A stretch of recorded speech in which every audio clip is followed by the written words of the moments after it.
Look down at what you're wearing. If there's cotton touching your skin right now, and there almost certainly is, you're holding the thread of one of the most consequential stories in human history. Not metaphorically. The specific crop that fabric came from shaped the rise and fall of empires, drove the largest forced migration in recorded history, and nearly broke two continents at once. The history of cotton isn't a side story to world history. In several crucial centuries, it was world history. And most people have no idea. I'm your host, and this is Object Origins, where we pull back the surface of everyday objects and find out what's actually underneath. Today, what's underneath is a lot. We're going to trace cotton from its ancient roots through the moment Britain weaponized it against the country that invented it, into the American South, where it became inseparable from forced labor, and finally to a war that most people think was about principle, but was, at least in part, about fiber. By the end, the t-shirt sitting in your drawer is going to feel like a different object entirely. Worth saying up front, this video covers the history of colonial economic exploitation and slavery in a historical context. The goal isn't to be grim for its own sake, it's to understand how a plant changed power on a planetary scale. Some dates and scholarly interpretations remain debated. I'll flag where the evidence gets uncertain. Cotton is old, older than Rome, older than most religions you can name. Around 5,000 years ago, on opposite sides of the planet, two entirely separate civilizations figured out the same thing. This particular plant, with its soft white bolls, could be spun into something remarkable. In the Indus Valley, modern Pakistan and northwest India, and independently in coastal Peru, people domesticated cotton without ever knowing the other existed. That's not a coincidence. That's a plant so useful it got discovered twice. For the next several millennia, India was the undisputed center of the cotton world, not just as a raw material, as a finished product.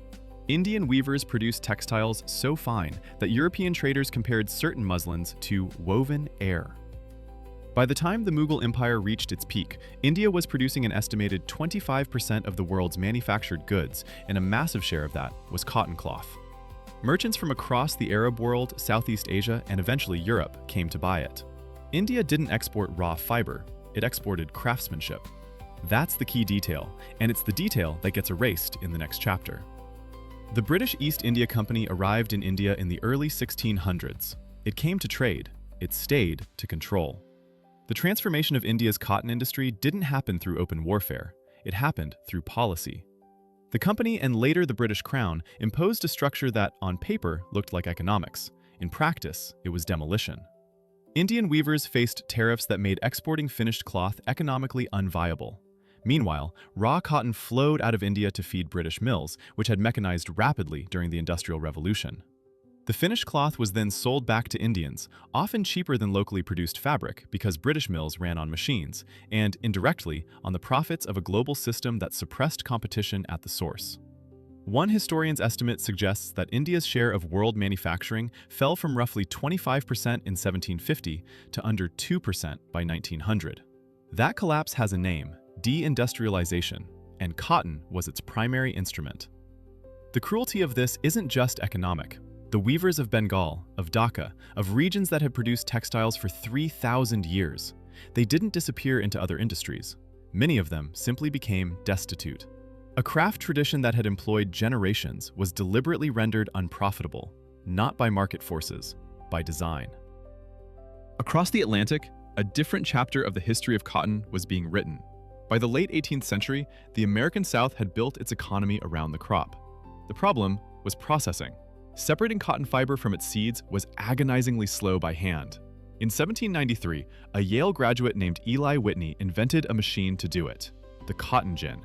It could process cotton roughly 50 times faster than a person working manually. Here's the part that gets left out of most textbook stories about the cotton gin. It didn't reduce the demand for enslaved labor. It exploded it. Cotton and slavery were already intertwined before Whitney's invention. What the gin did was make large-scale cotton farming dramatically more profitable, which made the desire for more land and more enslaved workers dramatically stronger. In 1790, there were approximately 700,000 enslaved people in the United States. By 1860, that number had grown to nearly 4 million. Whitney's machine didn't end slavery's logic. It deepened it, because now the math worked better for those who profited from it. By 1860, cotton represented roughly 60% of American exports. The entire financial infrastructure of the antebellum South, its banks, its insurance companies, its political class, was underwritten by a single crop. And that crop was sustained by human bondage. That's not a rhetorical flourish. That's what the ledgers show. When Southern states began seceding in 1860 and 1861, Confederate leaders were explicit about what they were fighting for. Confederate Vice President Alexander Stephens gave a speech in March 1861, now called the Cornerstone Speech, in which he stated directly that slavery was the cornerstone of the new Confederacy, and that the Confederate government was founded on the explicit belief in racial inequality. The cotton economy was the material basis for that ideology. Slavery wasn't incidental to cotton in the South. Cotton was incidental to nothing. It was the whole structure. Meanwhile, the Union naval blockade of Confederate ports created something almost no one outside Britain remembers: the cotton famine. Lancashire, in northern England, was the center of Britain's textile industry. Its mills ran almost entirely on American cotton. When the blockade cut off that supply between 1861 and 1865, somewhere between 300,000 and 500,000 mill workers lost their livelihoods. There were genuine food shortages in mill towns. People starved. Working-class communities in northern England suffered directly because the American South had built a monopoly on the world's cotton supply. And that monopoly was now at war with itself. The Confederacy had believed, not without logic, that Britain's dependence on southern cotton would force British intervention on their behalf. That calculation ultimately failed. But the fact that it was even a serious geopolitical strategy tells you everything about what cotton had become. Not just a commodity, but a form of leverage between nations. At the start of this video, I said the t-shirt you're wearing carries a cost that isn't on the price tag. I want to be precise about what that means, and what it doesn't. It's not an accusation. It's a description of how the world we inherited was built. The routes that brought cheap cotton to global markets weren't built by consumer choice. They were built by empires, by force, by the systematic destruction of economies that had thrived for thousands of years before anyone decided they needed to be made dependent instead.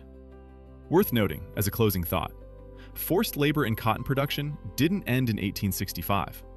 Credible reporting from multiple international labor organizations points to its continued use in cotton supply chains today in several regions worldwide. The system has different mechanics now. The thread runs in the same direction. The history of cotton is a history of what humans will do when something becomes valuable enough. It's also a history of who gets to decide what valuable means and who pays the cost of that decision. As with all our episodes, this is history and interpretation based on mainstream scholarly consensus.